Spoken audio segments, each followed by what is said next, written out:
কালকে যে আমাদের ছাত্রদের উপর, সমন্বয়কদের উপর, বিশেষ করে হাসনাদের উপর যে বর্বর হামলা হয়েছে, তাদেরকে দেখতে এসেছি, তাদের চিকিৎসার ব্যাপারে খোঁজ দিতে এসেছি। এখানে সাধারণ মানুষকেও গুরুতরভাবে আঘাত করা হয়েছে। দুইজনকে আপনার অপারেশন করার প্রয়োজন হচ্ছে। হাসনাতের অবস্থা এখন মোটামুটি ভালো আছে, আরও 48 আওয়ার্স আপনার অবজারভেশন রাখতে হবে। আমরা খুবই ব্যথিত এই ঘটনা দেখে। আমরা মনে করি কালকে আনসার বাহিনীর ছদ্মাবরণে যারা এসেছিল, কোনো দাবি আদায়ের এজেন্ডা তাদের ছিল না। দাবি আদায়ের এজেন্ডা হয় আলাপ আলোচনার মধ্যে দিয়ে। তারা বারবার আলাপ আলোচনা করে সম্মত হয়ে ফিরে গেছে এবং বারবার আমাদেরকে ঘিরে রেখেছে। তারা লাঠি তাদের স্টকে ছিল এবং আপনারা দেখছেন তারা কি মারমুখীভাবে ছাত্রদের উপর, যেই ছাত্ররা স্বৈরাচারের পতন ঘটিয়েছে, যারা আমাদের স্বপ্ন এবং আমাদের ভবিষ্যতের প্রতিভূ হিসাবে যাদের দেখি, তাদেরকে রাস্তায় ফেলে কি নির্মমভাবে মেরেছে। এবং আপনারা তাদের যুদ্ধংদেহী মনোভাব দেখেছেন। তাদের দাবি ছিল এক্ষুনি রাত 10টার সময় প্রজ্ঞাপন করে তাদেরকে জাতীয়করণ করা হবে। তারা এমন একটা অসম্ভব দাবি তুলেছিল, অবাস্তব এবং অসম্ভব দাবি তুলেছিল গণ্ডগোল করার জন্য।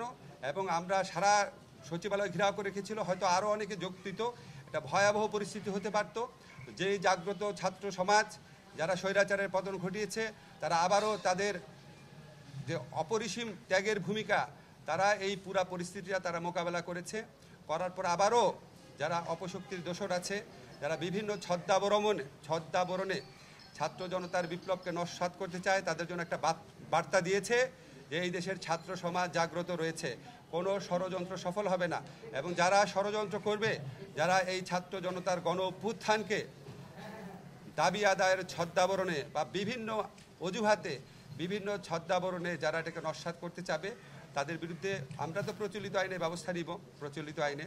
এছাড়া ছাত্র সমাজ যারা আছে তারা জাগ্রত আছে। এই ছাত্র সমাজকে পরাজিত করা এবং তাদেরকে বিভ্রান্ত করা যাবে না, এই মেসেজ দিতে চাই।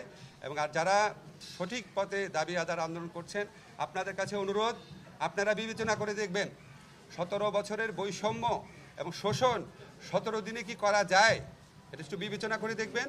ধৈর্য ধরেন, নিয়মতান্ত্রিক পন্থায় দাবি জানান। আমরা জনগণের পক্ষ থেকে এসেছি, আমরা কোনো দলের প্রতিনিধি না।